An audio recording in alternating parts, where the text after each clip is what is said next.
तो सबसे पहले स्टार्ट करते हैं हम लोग रिप्रोडक्शन। रिप्रोडक्शन में आप बात करोगे कि क्या क्या बेसिक टर्म्स हैं जो यूज किए जाते हैं रिप्रोडक्शन में। तो सबसे पहले देखते हैं हम लोग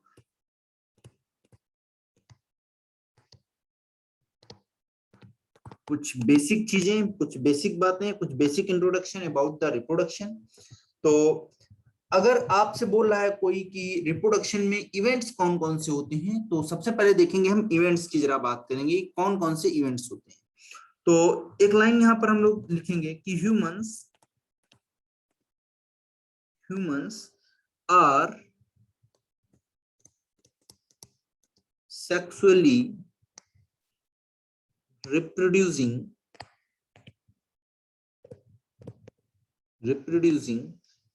viviparous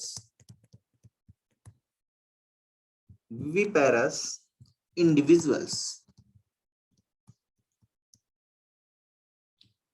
तो बच्चों ह्यूमंस जो हैं सेक्सुअली रिप्रोड्यूसिंग विविपेरस इंडिविजुअल्स हैं, और विविपेरस टर्म हम लोग पहले भी पढ़ चुके हैं। विविपेरस इंडिविजुअल्स का मतलब क्या होता है? ऐसे इंडिविजुअल्स जो क्या करते हैं, यंग वन को बर्थ करते हैं, या एग लिंग ना करके वो क्या करते हैं, नए बच्चों को जन्म देते हैं। तो इसको हम क्या बोलेंगे, यंग वन की बर्थ कराते हैं। तो आप बोलोगे ऐसे इंडिविजुअल कैसे होते हैं, विविपेरस होते हैं। विविपेरस का मतलब बेसिक सिंपल सा है। तो मैमेलिया का एक मेन कैरेक्टर है कि मैमल्स आर विविपेरस, है ना। उसमें भी ह्यूमंस का अगर हम देखें तो एक्सट्रीमली वो तो विविपेरस है ही। इसके अलावा हम लोग मैमल में बात कर रहे थे, कुछ एक्सेप्शन भी थे वहां पर जो विविपेरस ना होके ओविपेरस थे।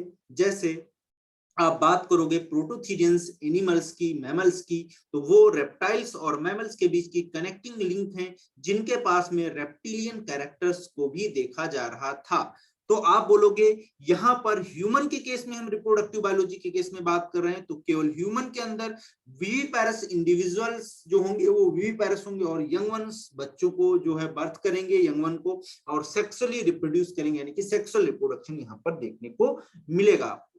अब यहाँ पर कुछ इवेंट्स जो हैं उनको हम लोग पढ़ते हैं बेसिक टर्मिनोलॉजी में कि कौन कौन से इवेंट्स हैं, उनका मतलब क्या है, जो आगे आने वाली बातें हैं उनको जरा आप देखोगे। तो देखिए सबसे पहले यहाँ पर जो एक टर्म यूज किया जाता है वो क्या है, गैमेटोजेनेसिस।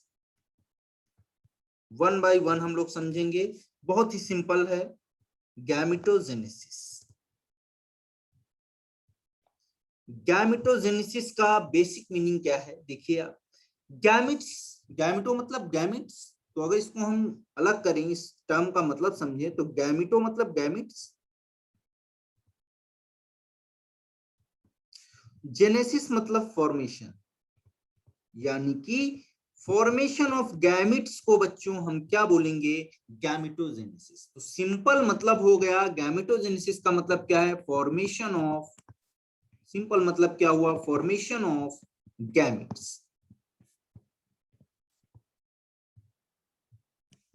अब बच्चों जो गैमेट्स हैं वो हैं क्या, तो गैमेट्स आर हैप्लॉइड सेल्स। कैसी सेल्स हैं, हैप्लॉइड सेल्स हैं, यानी कि यहां पर n नंबर ऑफ क्रोमोसोम की सेल्स होंगी। तो इसको हम सिंगल एन से दिखाते हैं, यानी कि गैमेट्स जो होंगी वो हैप्लॉइड सेल्स होंगी।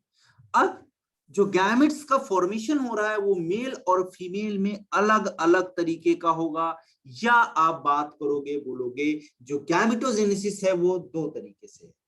कौन कौन से दो टाइप हैं गैमेटोजेनेसिस के, फिर से एक इंपॉर्टेंट कैरेक्टर्स जो है हम देखेंगे। तो आप बोलोगे पहला एक टाइप है वो क्या है, स्पर्मेटोजेनेसिस।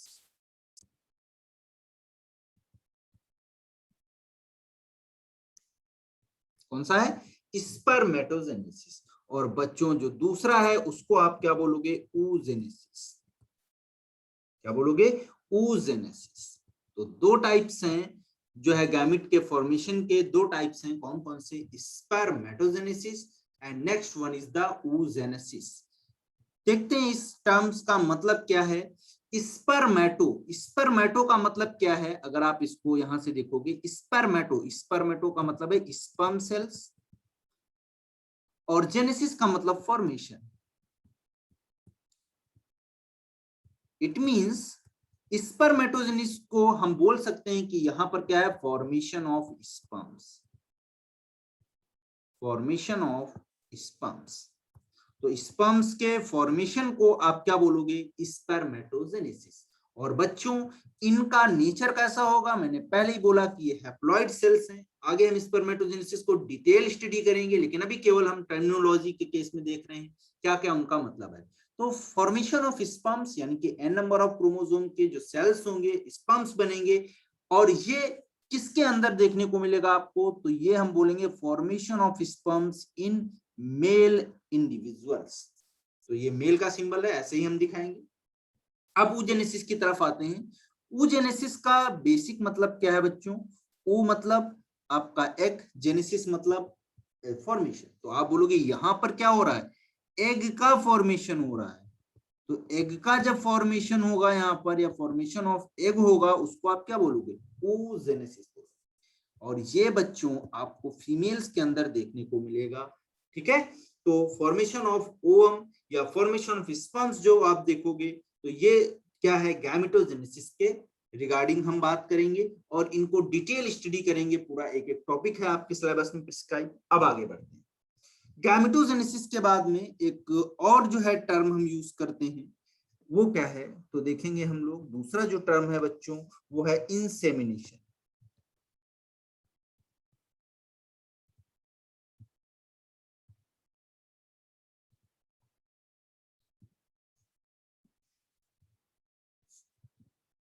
इंसेमिनेशन का मतलब क्या है, देखिए बहुत इंपॉर्टेंट टॉपिक है। तो आप बोलोगे transfer of sperms into female genital tract, यानी कि मेल इंडिविजुअल के थ्रू फीमेल जेनाइटल जो ट्रैक है उसमें स्पर्म्स को ट्रांसफर करना क्या कहलाएगा, इंसेमिनेशन कहलाएगा। तो यहां पर सिंपल लैंग्वेज में लिखेंगे हम, ट्रांसफर ऑफ इसका, तो आप बोलोगे स्पर्म्स into female genital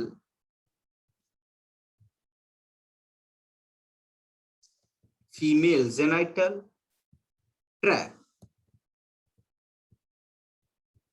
ठीक है। तो ये एक इंसेमिनेशन प्रोसेस हो गई। अब इंसेमिनेशन के बाद में आप बोलोगे नेक्स्ट जैसे इवेंट हम बात करते हैं, तो वो कौन सा होगा, तो आप बोलोगे इंसेमिनेशन के बाद में क्या होता है, फर्टिलाइजेशन होता है। क्या होता है, फर्टिलाइजेशन, ठीक है, फर्टिलाइजेशन। तो देखते हैं दूसरे पेज पे चलते हैं हम लोग। तो नेक्स्ट हमारा जो है,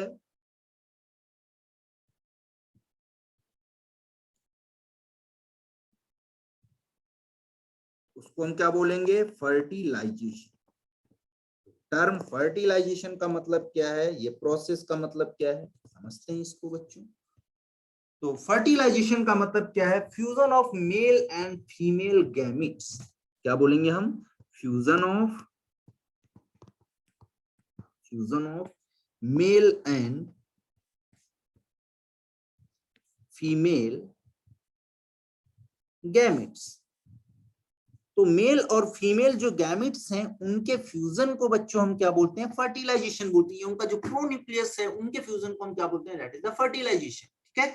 तो जो मेल और फीमेल गैमेट है, वही बात हो गई कि मेल और फीमेल गैमेट अभी पीछे में बता गया कि स्पर्म मेल के अंदर और फीमेल के अंदर क्या हो जाएगा आपका, तो आप बोलोगे फीमेल के अंदर ओवम, या आप बोलोगे एग।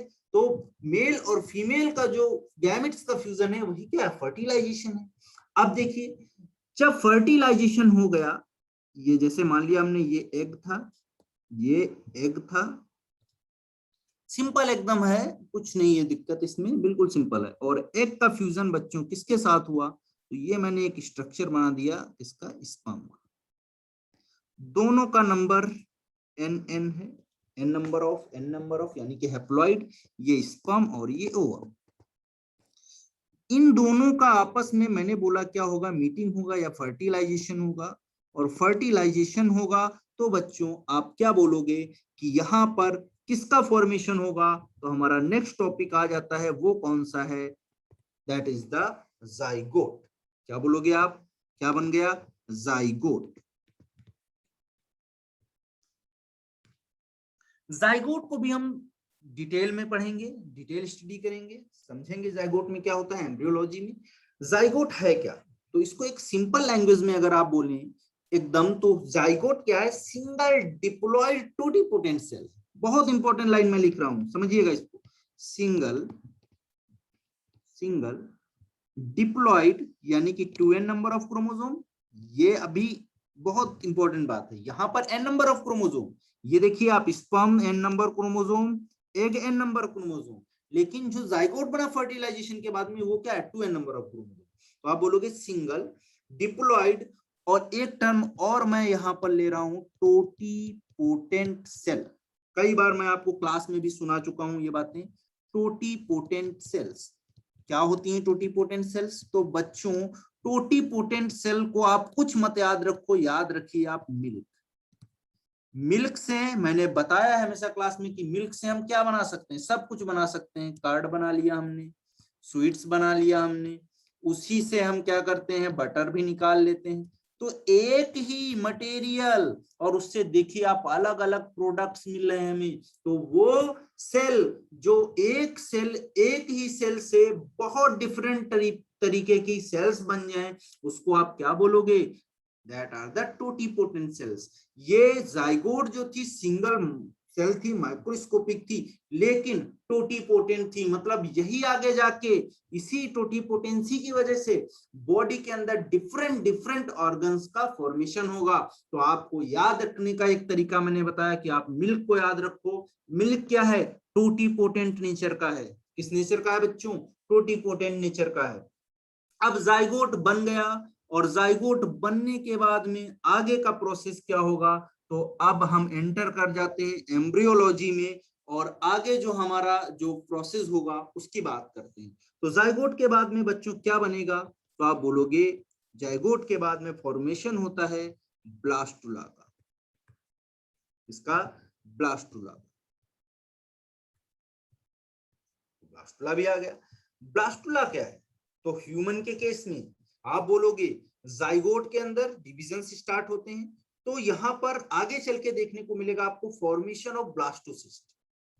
ठीक है, क्या देखने को मिलेगा यहां पर, तो आप बोलोगे फॉर्मेशन ऑफ ब्लास्टोसिस्ट। सिंपल एकदम लिख लेंगे हम लोग यहां पर भी, फॉर्मेशन ऑफ ब्लास्टोसिस्ट।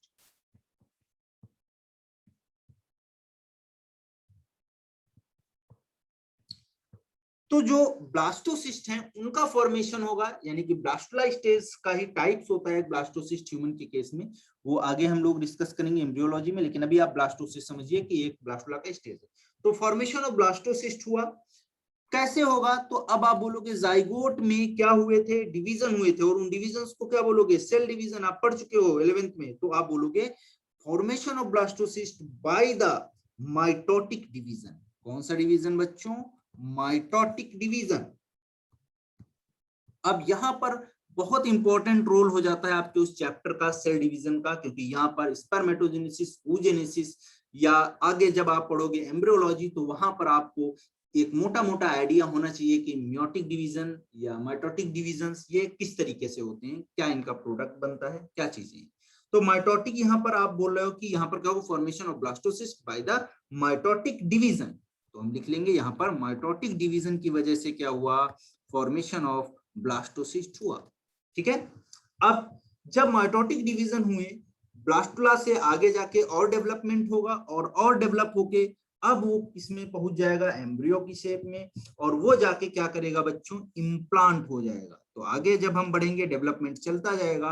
अगला एक और हम यहाँ पर पढ़ते हैं, ये जो है इवेंट या एक टर्म यूज करते हैं, इम्प्लांटेशन। क्या यूज करते हैं बच्चों, इम्प्लांटेशन।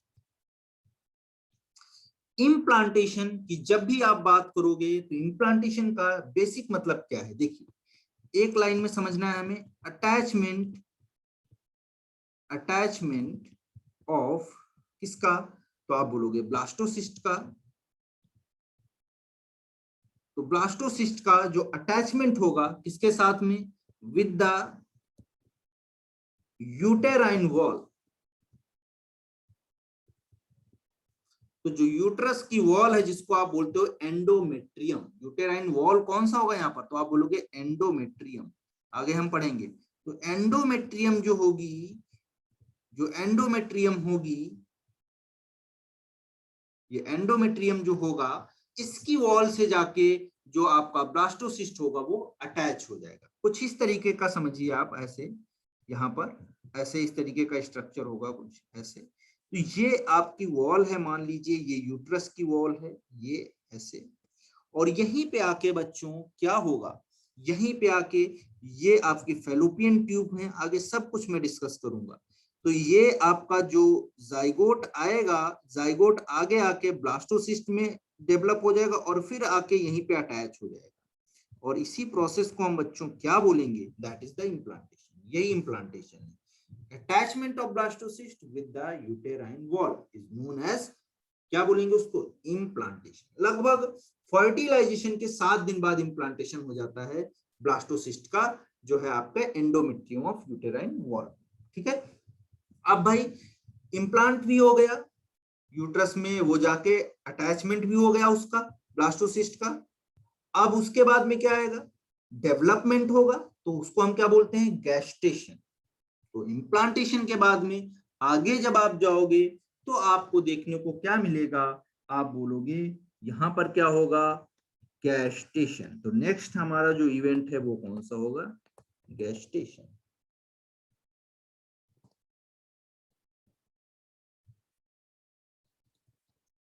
ठीक है, गेस्टेशन में जब आप बात करोगे तो गेस्टेशन का मतलब क्या है कि बच्चे को यूट्रस में रखना, उसको न्यूट्रिशन प्रोवाइड करना, उसके डेवलपमेंट के लिए उसकी एक जगह होती है, वो जगह प्रोवाइड करना। तो यहाँ पर इस वाले हेडिंग में आपको क्या देखने को मिलेगा, एम्ब्रियोनिक डेवलपमेंट देखने को मिलेगा।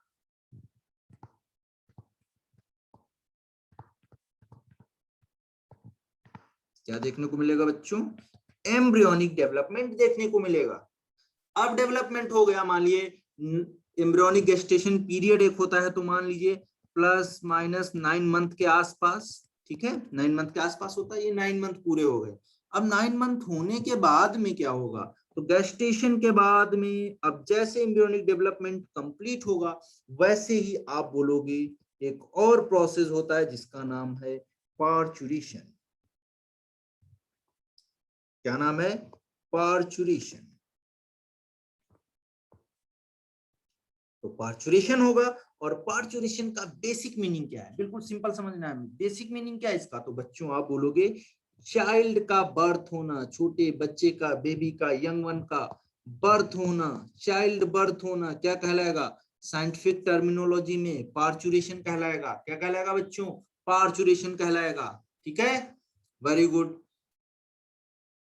9 मंथ प्लस माइनस का मतलब थोड़ा बहुत इधर उधर हो सकता है, 9 मंथ के आसपास। ठीक है, इसका मतलब ये हुआ। ठीक है, तो पार्चुरेशन होगा। तो ये कुछ इवेंट्स थे जो हम पढ़ रहे थे, किसके केस में बच्चों, पढ़ रहे थे हम लोग रिप्रोडक्टिव बायोलॉजी के केस में। बहुत इंपॉर्टेंट टॉपिक्स हैं ये सारे, और इनको एक मतलब जेन्युइन हमें ये सारी बातें पता होनी चाहिए, तभी हमें आगे आइडिया लग पाएगा कि हमें क्या चीजें सीखना है, क्या पढ़ना है, क्योंकि आगे तो कॉम्प्लेक्सिटी बढ़ती चली जाएगी। अब इसके बाद में हम लोग स्टार्ट करेंगे अपना एक नया टॉपिक जिसका नाम क्या होगा, मेल रिप्रोडक्टिव सिस्टम। क्या नाम होगा बच्चों, मेल रिप्रोडक्टिव सिस्टम। चलिए, तो कुछ बेसिक बता देता हूं मैं आज मेल रिप्रोडक्टिव सिस्टम के बारे में, फिर आगे हम लोग डिस्कस कर लेंगे, नेक्स्ट क्लास में कंप्लीट करेंगे इसको। ठीक है, चलिए बेसिक समझते हैं male reproductive system.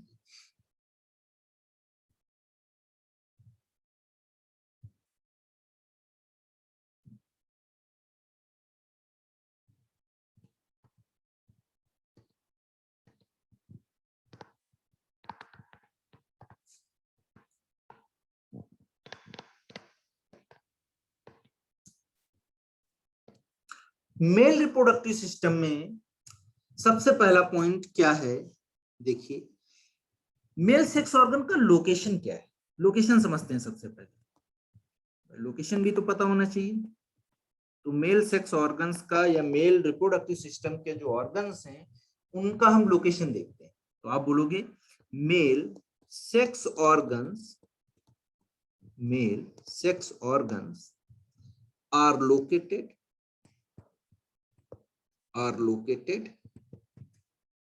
on the on the outside of the body and within the pelvis.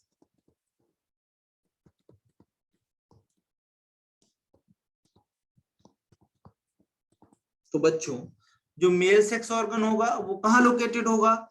Outside of body, मतलब बॉडी के बाहर लोकेटेड होगा। और कहाँ पर?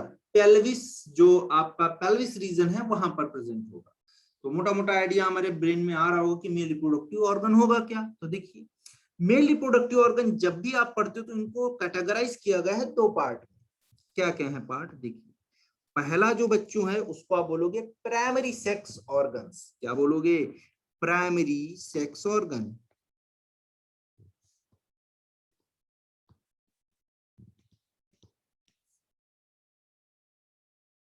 और दूसरा जो हमारा सेक्स ऑर्गन है उसको देखेंगे हम लोग, और दूसरे सेक्स ऑर्गन को क्या बोलोगे आप? Secondary sex organs. क्या बोलोगे बच्चों? Secondary sex organs.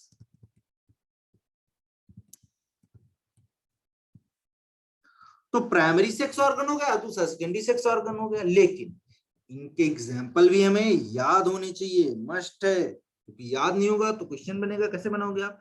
तो देखते हैं प्राइमरी सेक्स ऑर्गन में कौन कौन सी स्ट्रक्चर है। तो आप बोलोगे पहला, यहाँ पर प्राइमरी में one pair of testis present होती हैं। तो यहाँ पर लिखोगे usually one pair of testis, ये प्राइमरी सेक्स ऑर्गन है।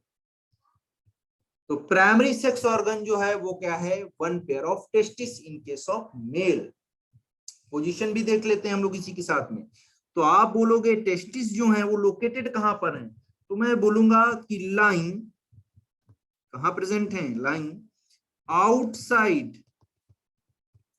Outside the abdominal cavity.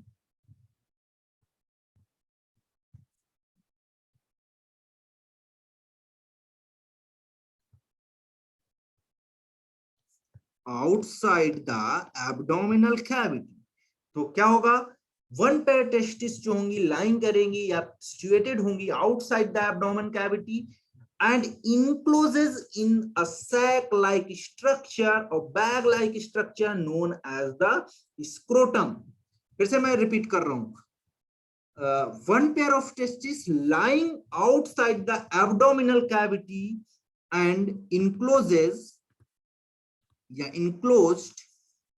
in a sac or bag, ठीक है, called as या known as स्क्रोटम। क्वेश्चन पूछा जाता है आपसे, स्क्रोटम पाउच क्या है या स्क्रोटल पाउच क्या है? तो यहां पर हम लिख लेंगे स्क्रोटम।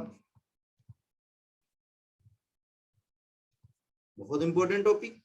तो अब कुछ ऐसे समझते हैं, देखिए ये अगर आप एक ह्यूमन बॉडी की बात करोगे तो ये आपका, ये मान लिया हमने एब्डोमिनल कैविटी के नीचे देखते हैं, तो यहाँ पर आपको कुछ ऐसे इस तरीके से एक बैग लाइक स्ट्रक्चर देखने को मिलेगा ऐसे, और उनके पास में क्या होगा? यहाँ पर बेटा वन पेयर टेस्टिस प्रेजेंट होंगी।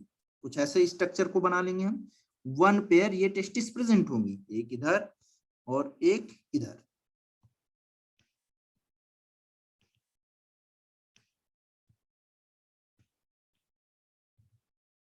ठीक है, तो ये टेस्टिस हैं, वन पेयर टेस्टिस है ना, इनको हम क्या बोलेंगे? टेस्टिस।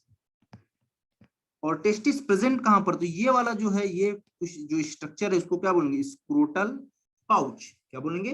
स्क्रोटम या स्क्रोटल पाउच।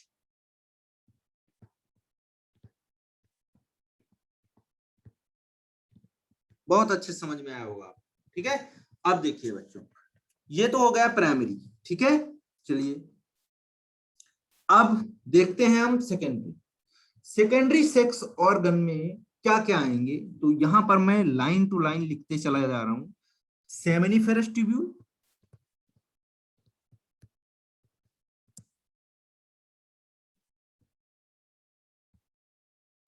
पहला एक स्ट्रक्चर है सेमिनिफेरस ट्यूब्यूल, सब एक एक करके हम डिस्कस करेंगे। फिर है आपका इपीडिडाइमस।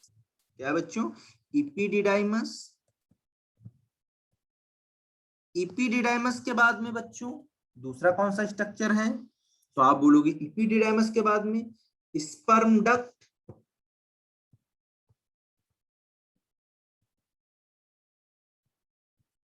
या बच्चों हम बोलेंगे वास डिफरेंस, है ना। फिर आप बोलोगे सेमिनल वेसिकल्स,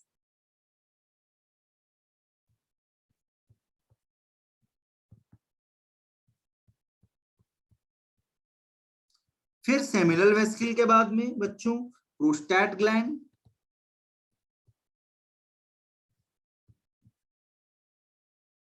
और फिर प्रोस्टेट ग्लैंड के बाद में आप बोलोगे कॉपर्स ग्लैंड,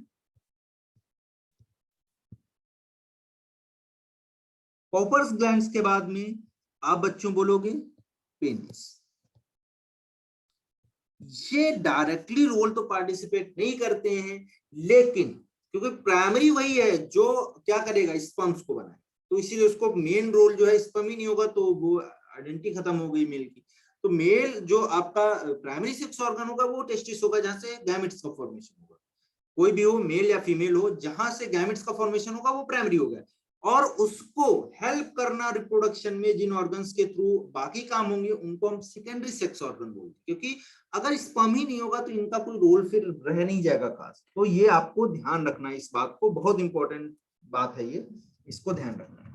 अब देखिए बच्चों, अब ये सारे स्ट्रक्चर्स आगे तो डिटेल में हम स्टडी करेंगे ही, लेकिन उससे पहले कुछ और बातें हैं। जैसे यहाँ पर हम पढ़ते हैं एसेसरी ग्लैंड्स, तो मैं बस आपको एक व्यू देना चाहूंगा यहाँ पे छोटा सा। एसेसरी ग्लैंड्स वो ग्लैंड्स होती हैं जो हेल्प करती हैं रिप्रोडक्टिव पर्पसेस में, और उसमें कौन कौन आएगा, तो एक सेमिनल वेसिकल, ये हो गया आपका, दूसरा प्रोस्टेट हो गया बच्चों, और तीसरा कॉपर्स ग्लैंड हो गया। तो इन तीनों को मिला के बच्चों हम क्या बोलते हैं, एसेसरी ग्लैंड्स। क्या बोलते हैं, एसेसरी ग्लैंड्स। ध्यान रखना है आपको, अगर कोई आपसे पूछता है एसेसरी ग्लैंड्स क्या होती हैं, तो ठीक है बोल दीजिए आप seminal vesicle, prostate gland and Cowper's gland. ये तीन ऐसी ग्लैंड्स हैं जो एसेसरी ग्लैंड्स होती हैं जो हेल्प करती हैं रिप्रोडक्टिव पर्पस में। ठीक है, क्या रोल है उनका वो सब आगे की बातें हैं, आगे हम लोग पढ़ेंगे। ठीक है, चलिए तो बच्चों आज के लिए बेसिक्स में इतना ही हम लोग रखते हैं। ठीक है, इसका सारा रिकॉर्डिंग आपको चैनल पे बायोट्री पे मिल जाएगा, आप लोग सब्सक्राइब कर लीजिए, और लगातार जितने भी अब लेक्चर्स होंगे सबकी रिकॉर्डिंग आपको यूट्यूब चैनल पे मिलेगी। ठीक है, ओके, तो आज की क्लास यहीं तक रखते हैं।